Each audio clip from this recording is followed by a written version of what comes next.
У нас очень злопамятный народ, вільним народом вільна країна. Европа просто готова быть обманутой Россией. Завтра Европа станет внутренней проблемой России. Мы сегодня пришли помочь Украине освободиться от НАТО.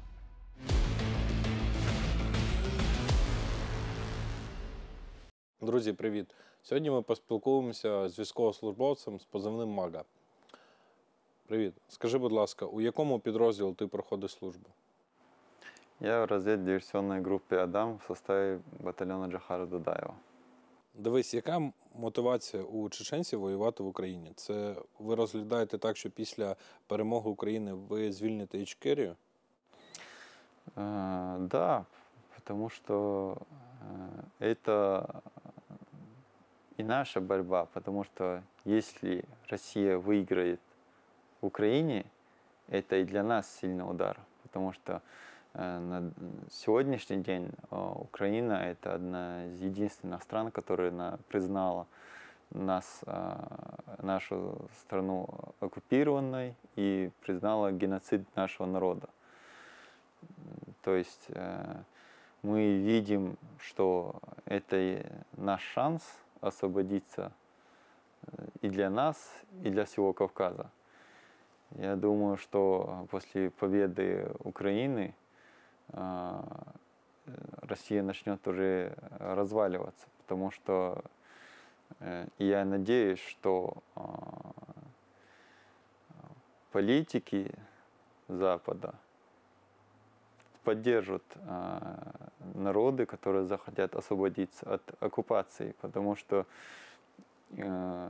первую войну, да, они проиграют, Россия проиграет эту войну, но если Европа опять поверит России и даст ей возможность встать на ноги, следующую войну уже Украине будет очень сложно победить, и вряд ли Украина уже выйдет целой после этой войны, потому что вот это их, как сказать, либералы России, которые сейчас бегают по всей Европе и говорят: оставьте Россию целой, нельзя, вот Украина дойдет до границ и тут все.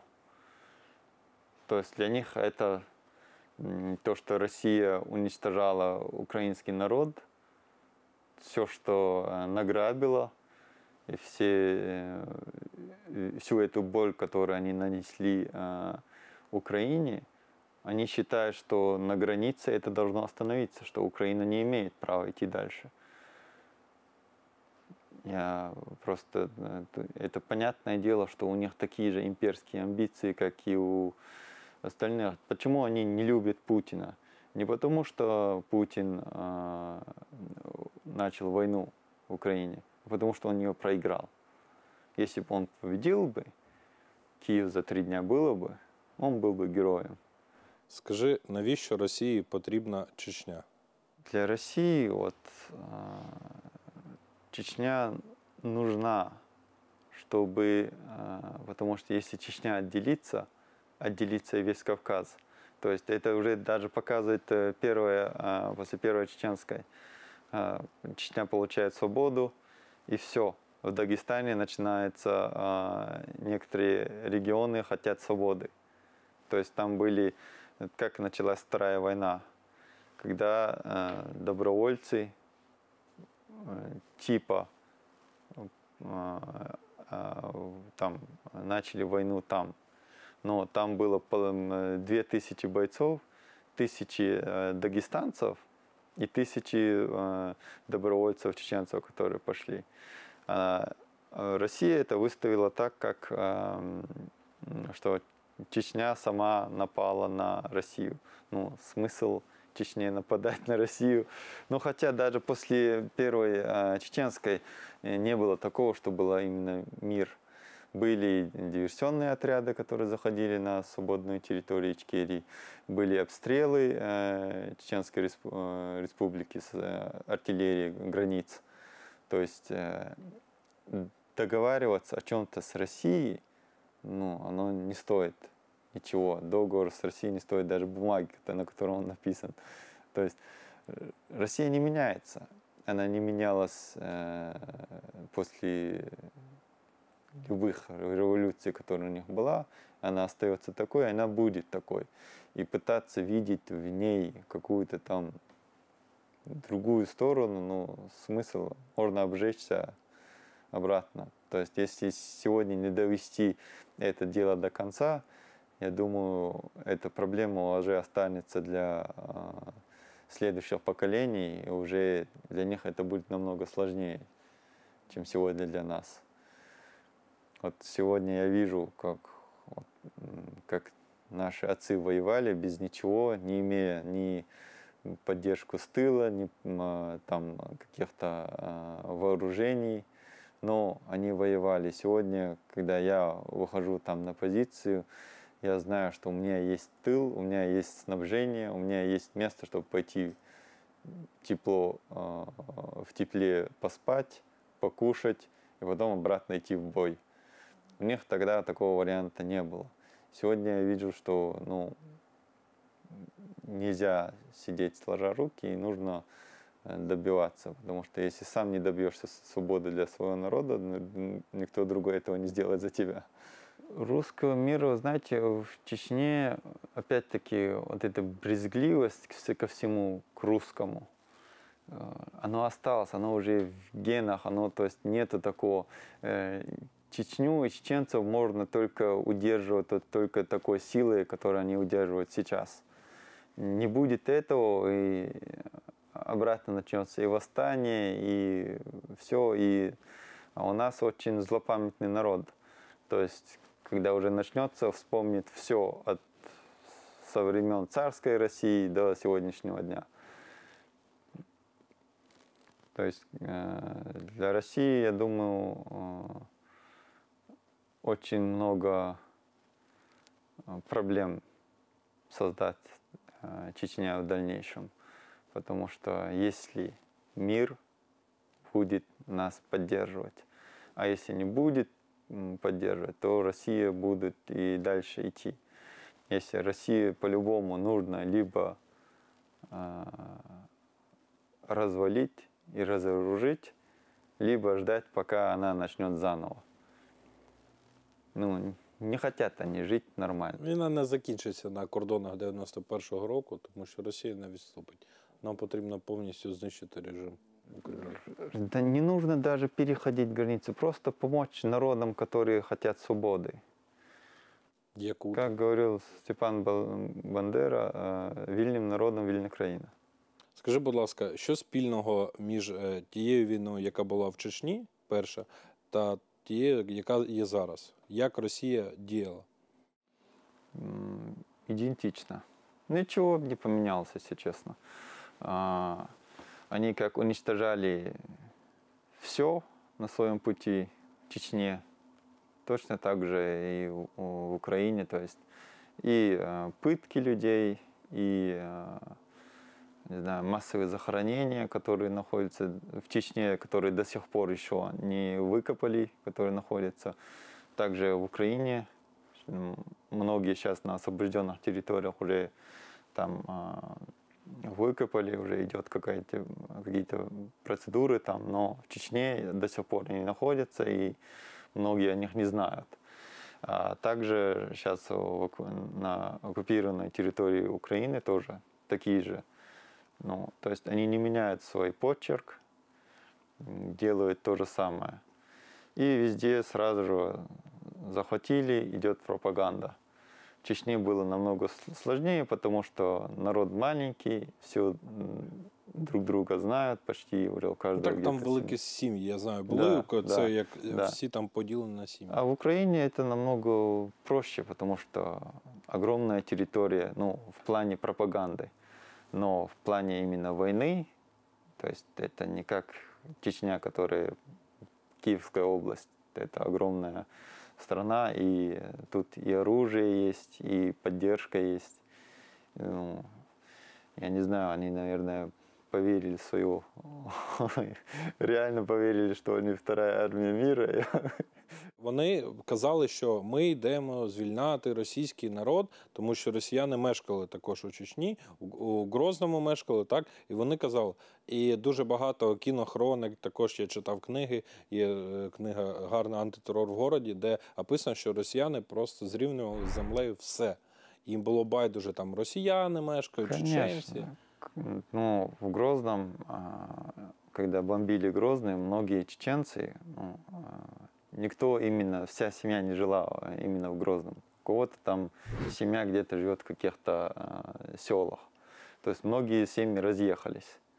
А русских у них не так. Они, например, какая-то бабушка русская, она жила там всю жизнь, куда она поедет. То есть русские оставались, которые были в Грозном. И вначале, конечно, там некоторые русские, о, наши приехали, но как начали бомбить их, уже не совсем наши оказались.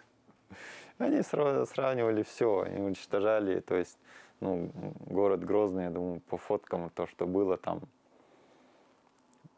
вот как было Буча, Гостомель, только у нас это была вся Чечня. Чим закінчилась перша чеченська війна? Російсько-чеченська. Первая война закончилась тем, что Шамиль Басаев зашел на территорию России, захватил Буденновск. Расстрелял там летчиков, которые бомбили Чечню. И там уже перенес войну на территорию России. Плюс еще момент, когда огромная армия попадает в окружение повстанческой армии, то есть которая в численности намного меньше.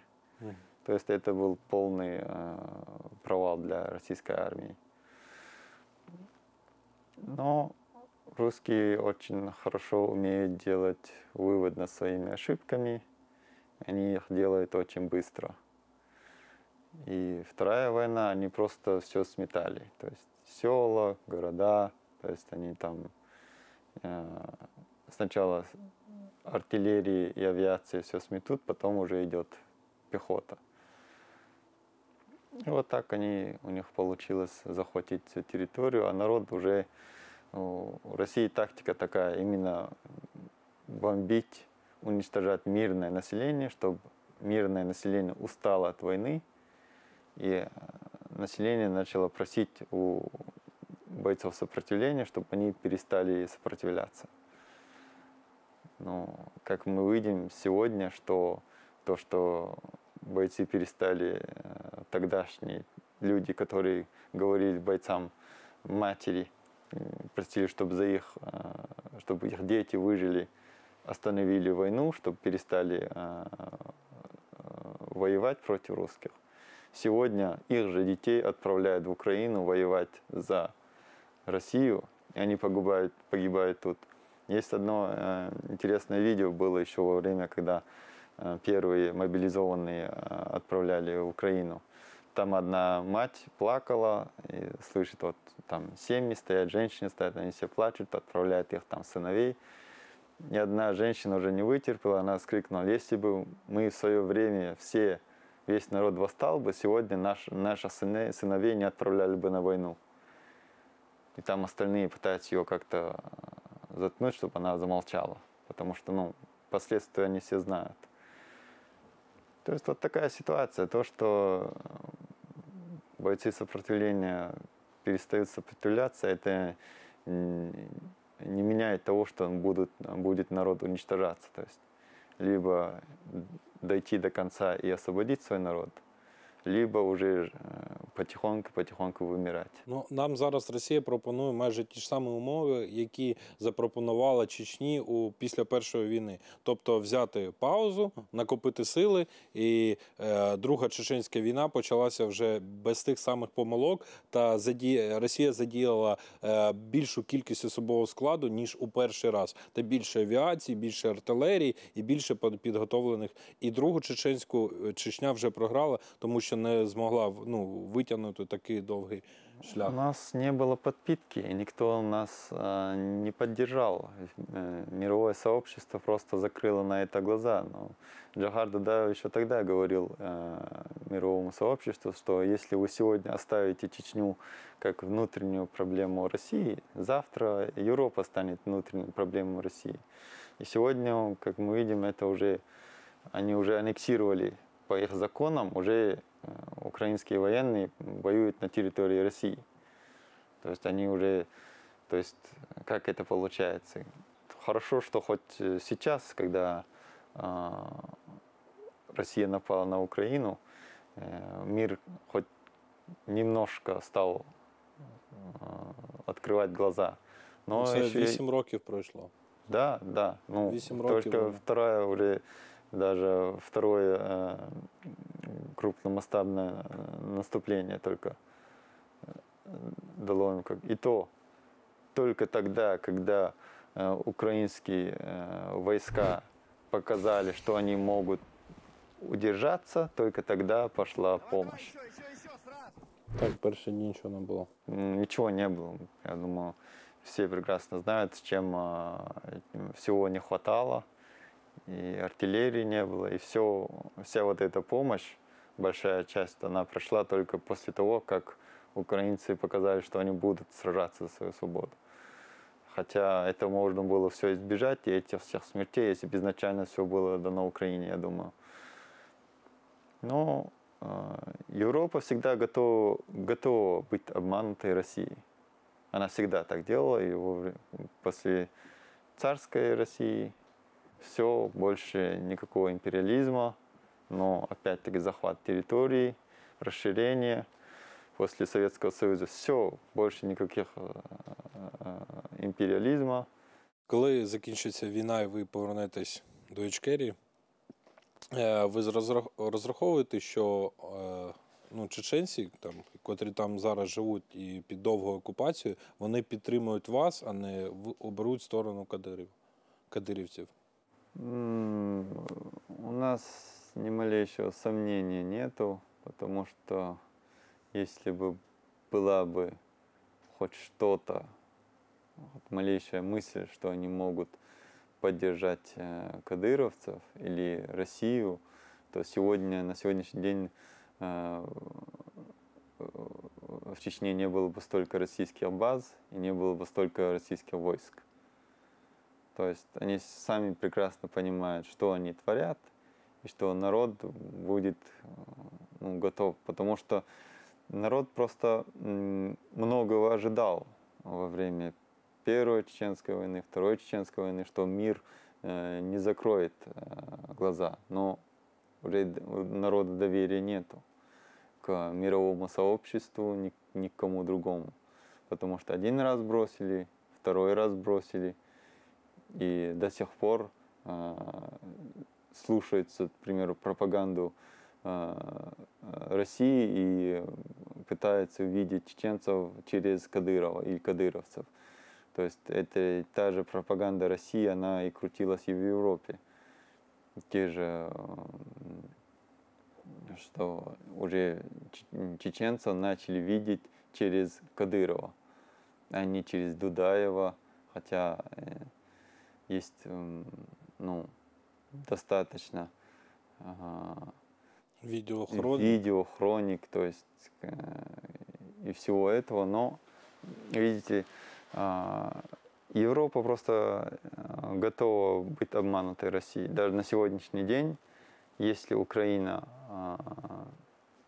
скажет все, Европа с радостью начнет обратно там и экономику, и все с Россией. Им не важно, вот, политикам, им главное на следующий срок быть избранными. Не важно, что там будет дальше. Дальше уже будем смотреть, когда уже придет. Наступні вибори. Ну, потом, когда уже Россия восстановится, и они сделают армию без коррупции, уже будет намного сложнее. Когда и армия будет профессиональной, а не вот это стадо, которое бегает. Кадирова сім'я воювала проти росіян у Першій Чеченській, правильно? Так було? В Чечне в России было почему сложно именно с Чечней. Чечня это маленький народ, и то есть любой не может прийти и сказать, что я чеченец.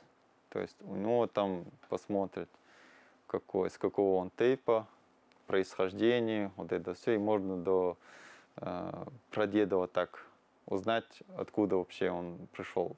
Он чеченцем он является или какой-то пришедший. И Россия действует так вот потомственно, это идет предательство.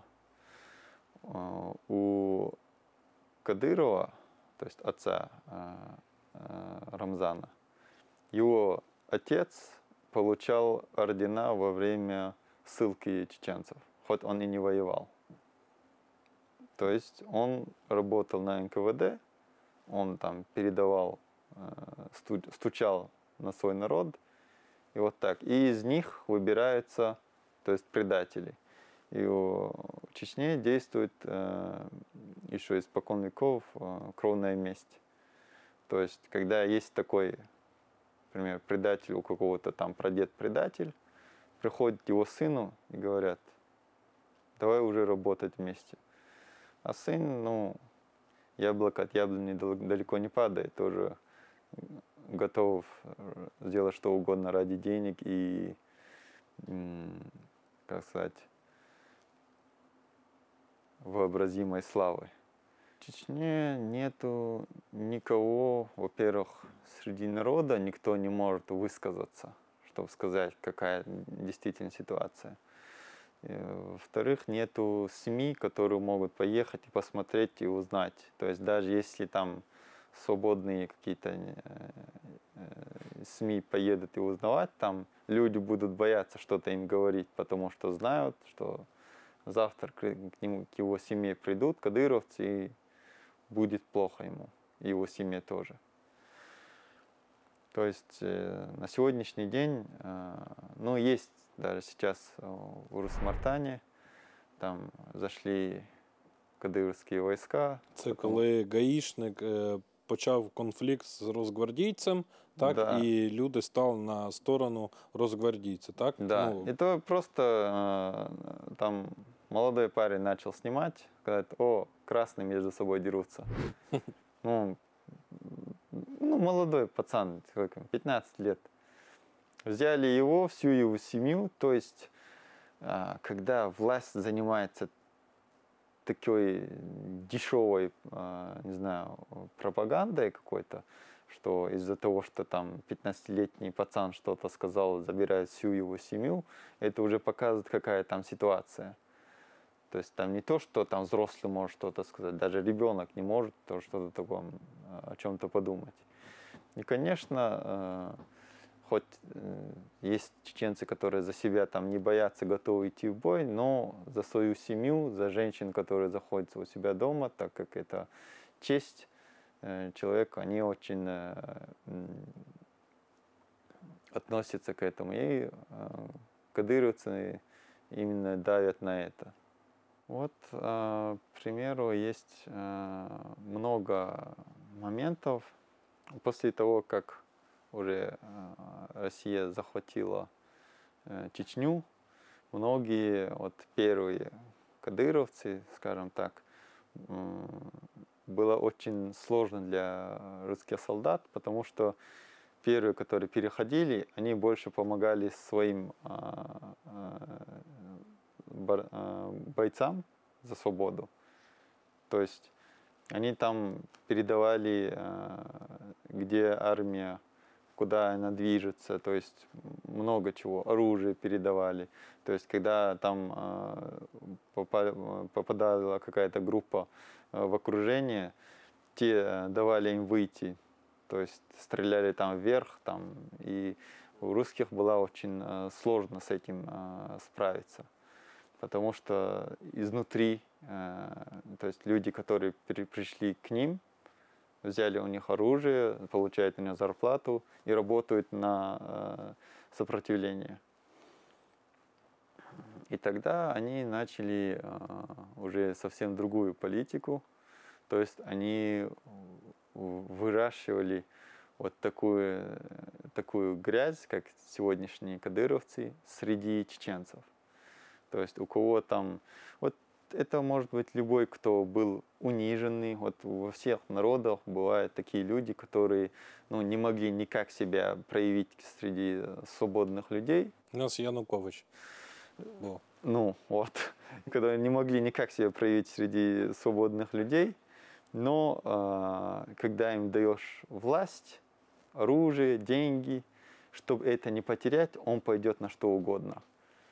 И, конечно же, он уже теряет вот это здравомыслие, что вот это все может либо закончиться, либо рано или поздно все поменяется. То есть человек готов, это уже как наркотик.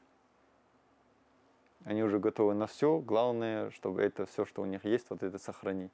Но сегодняшние события показывают, что конец близок. Для Кадирова та його друзів. Для всей России. Як їм пояснюють, чому вони йдуть на цю війну? Що вам Там идет пропаганда, что... за російську мову? Нет, им идет пропаганда, что вы идете освобождать украинцев. То есть, там есть, я слышал это, там, где попадались кадыровцы, слышал, что они рассказывали, что они пришли там от НАТО освободить там украинцев, что они нам помогали, когда была война в Чечне, что украинцы помогали. УНСО воювало. Да. Мы сегодня пришли помочь Украине освободиться от НАТО.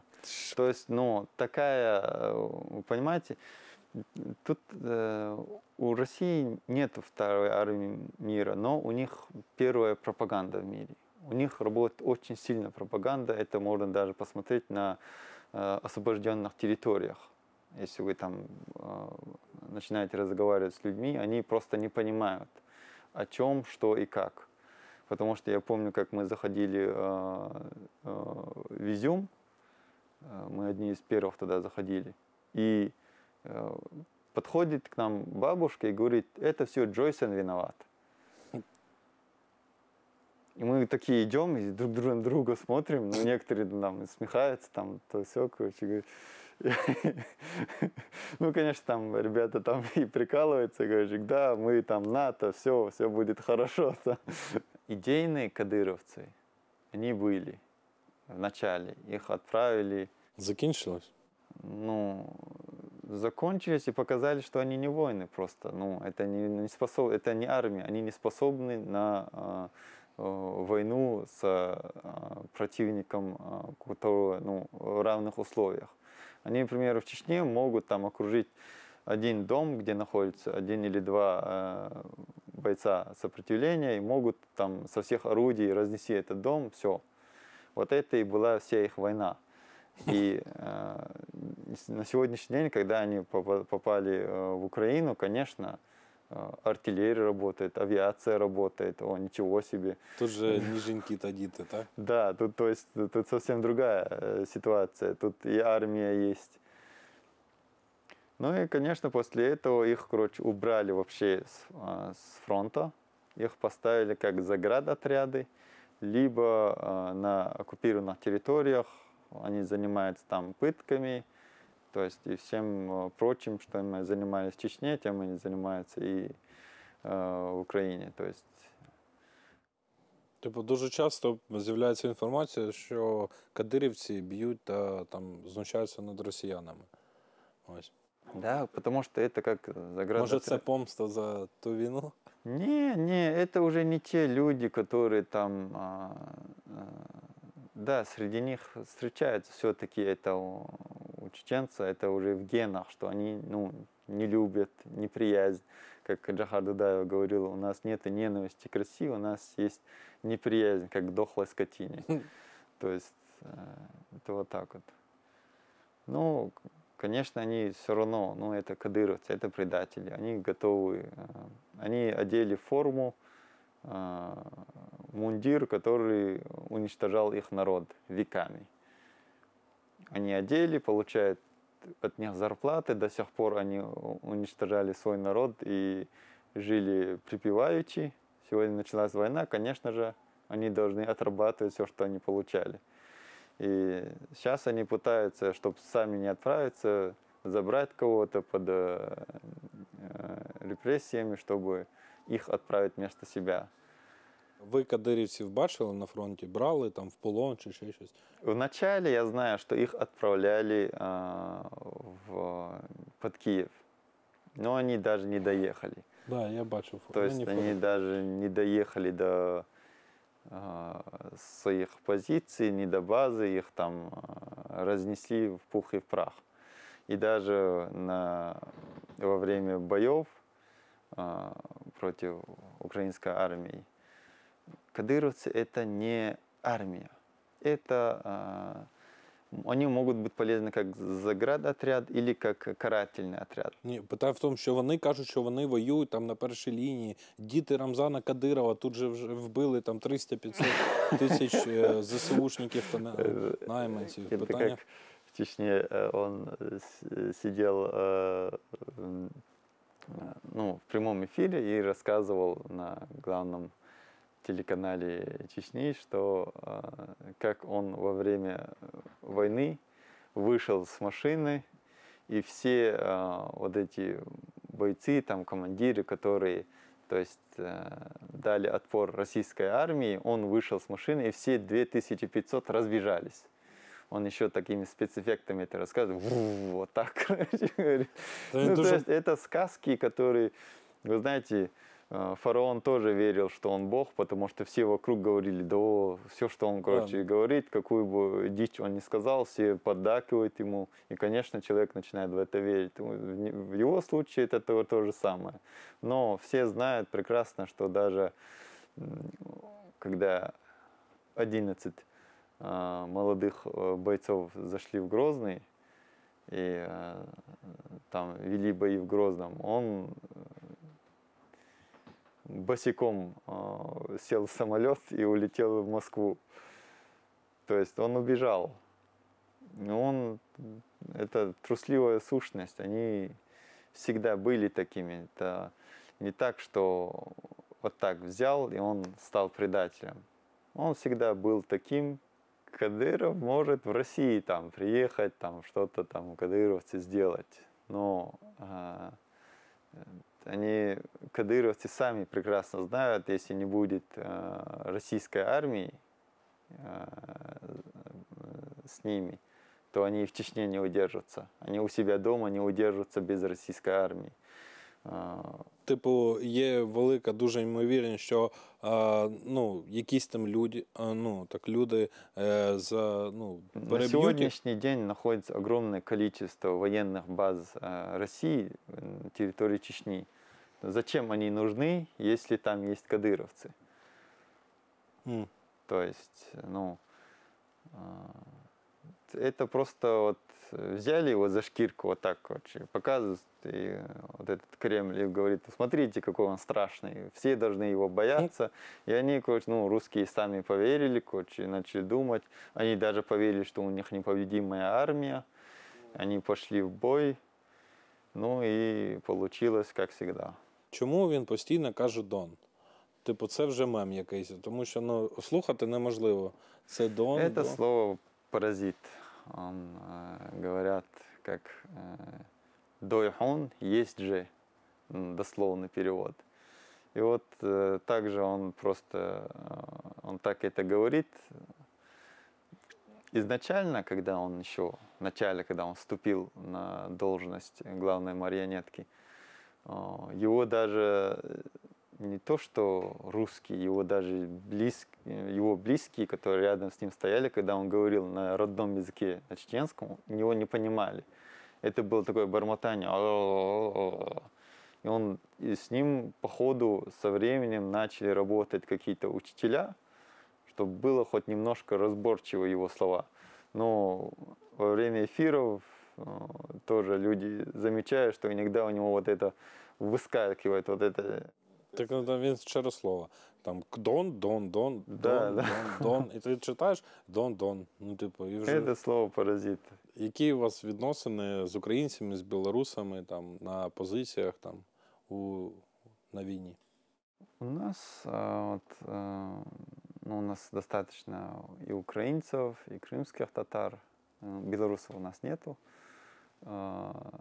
Ну, отношения, вот, к примеру, то есть цель – это свобода, и у нас добровольческий батальон, то есть нету ни зарплаты, ничего, у нас есть только задание, идем там работать либо вместе с ССО, либо еще с кем-то. Идем, делаем работу. То есть это люди, которые собрались, знаете, и для кого первичнее это свобода. То есть они готовы воевать и сражаться, и погибать за свободу. Это самое главное. И у нас все такие. Вот и украинцы, которые... Вот у нас есть парень, украинец, во время наступления на Изюм. Он получил осколок в ноге, и он с этим осколком ходил уже через день, когда мы уже приехали обратно в Киев. Когда во время дороги мы решили заехать в больницу, потому что мы думали, потому что он так ходил, как будто это касательно прошло у него и внутрь не попало. Он останавливается, заезжаем в эту больницу, смотрим на снимок, у него в ноге осколок торчит внутри. Он не відчув навіть, що там щось є? Да, ну у него потом болела нога, но он целый день ходил с этим осколком. То есть, и в ситуации мы попадали тоже, ребята все равно У вас готовы идти конфліктів дальше. не буває, так? На ідеологічній почві? Не, вообще нет. У нас достаточно веселая группа. У нас на уровне черный юмор, так что у нас очень весело. Я гадаю, на цьому ми закінчимо. Я дуже радий був поспілкуватися. Я гадаю, теж глядачам дуже було цікаво більше дізнатися про Ічкерію, про лідерів вашого руху, про те, як ви воюєте. І я бажаю, щоб Ічкерія здобула свою незалежність. І гадаю, що після перемоги України ми всі разом зробимо це. Як Обязательно. хтось сказав, ми зробимо це разом. Будем праздновать победу уже в центрі Джохара. Все, друзі, дякую вам за ваші перегляди. Будь ласка, підпишіться на цей YouTube канал, поставте догори палець. Також пишіть ваші думки, пишіть коментарі, що ви думаєте про це. Та обов'язково поділіться цим відео з росіянами, чеченцями та іншими народами Вільного Кавказу. Так?